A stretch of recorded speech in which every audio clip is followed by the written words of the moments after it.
Okay guys, a lot has happened here in the last week on Project Easy Go. Trent and I took the motor out of it last Sunday and we diagnosed it as having a bad head gasket, and so we took the motor apart. Well, actually all we did was take the head off and the cylinder off, and I pulled the carb off and I cleaned the carb out to make sure there was no gunk stuck inside, because like I said, I bought this thing kind of unsure if it even ran. And when I got it home, was spraying some gas in the carb, I could get it to kind of run, but right away I kind of thought that the head gasket had to be bad for how loud it was on top of the engine.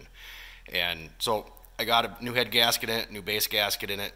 I had to do some welding on the engine too, and this aluminum on the engine is just so porous and just so crudely cast.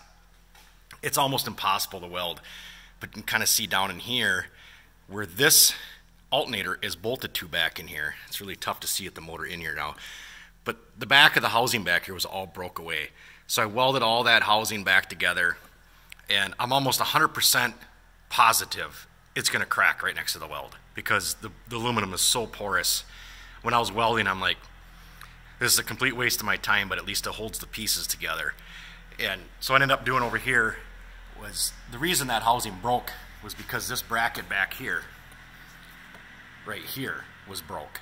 And so the alternator could just flop around in here and then end up breaking the motor housing back here. So by putting a new bracket in over here, then I also added this. It's a piece of bushing stock and a threaded rod running from this mount over to this mount that's on the motor, nice and secure. So I added this across here, so I think that's going to help kind of carry the load over to this mount. And with having the bracket rebuilt and back in over here, that'll help hold the alternator right there too. So I don't think it's going to cause a problem, but time will tell. Like I said, welding it, I just knew it's going to break again. But hopefully with adding these extra brackets on there, it'll stay together now. I rebuilt the fuel pump too, as long as I was in here. So I took the fuel pump apart, put a rebuild kit in it, and we cleaned the tank, checked the gas line all the way through. We blew air through the gas line, put a new fuel filter, some new fuel lines, and it runs under its own power. It sucks the gas out of the tank. It's great. I mean, what a relief. We put the motor back in last night, and we got it running right away. It was victory. It was great. We also added a brand new clutch onto it, the primary back there, you can see. I'm into this golf cart. I bought it for 150 bucks. Cheap for a gas golf cart. I was watching Craigslist all summer. Couldn't find not even a POS for under $500. And all of a sudden this one pops up. Guy says 200, negotiable. I went and looked at it, had a beer with him. We became friends. Now he's selling it to a friend, so he gives me the friend good guy discount on it. 150 bucks. Everybody's happy. He was tired of pushing it around. I didn't need another project, but what the heck, I got a project. And it's so far been fairly easy. And now, you know, once I get into the paint, now I'm also going to build an aluminum box for the back here, kind of like a truck bed. You see some of these carts, they got like an utility box on the back. And that's what I'm going to add to this one. You can drop the tailgate and people can actually sit in the box, or you can haul stuff in it.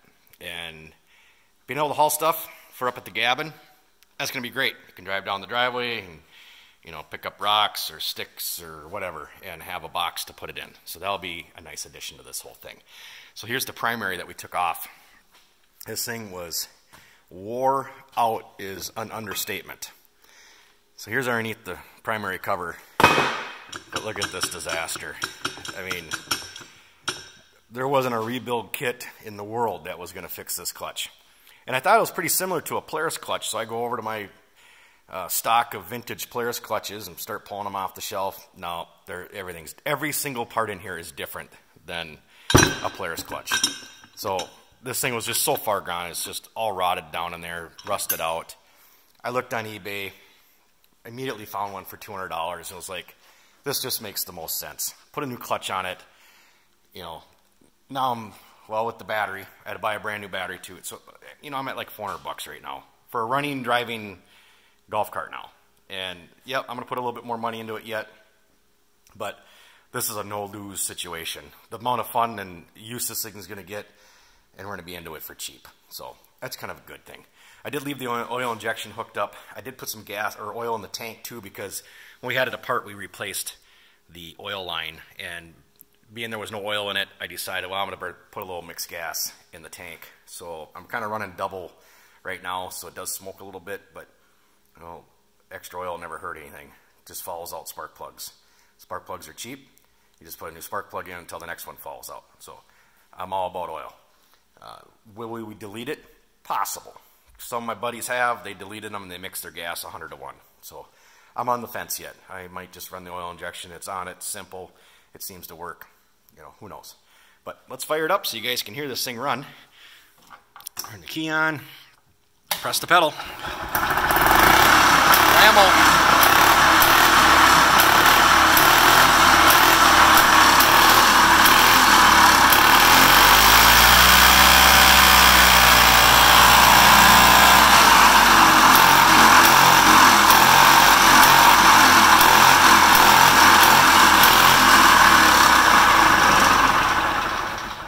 There's such a fine line in that pedal when you let up off of it. You know, it wants to actually kill the motor out because it, you know, automatically is shutting it off. So I was trying to get the clutches to cycle back down, but it just wasn't gonna. I have it sitting on the hoist right now, so I can, you know, spin the wheels and stuff. And you know, reverse and stuff works too. It's got that annoying as hell buzzer. I'm gonna try and figure out how to unhook that.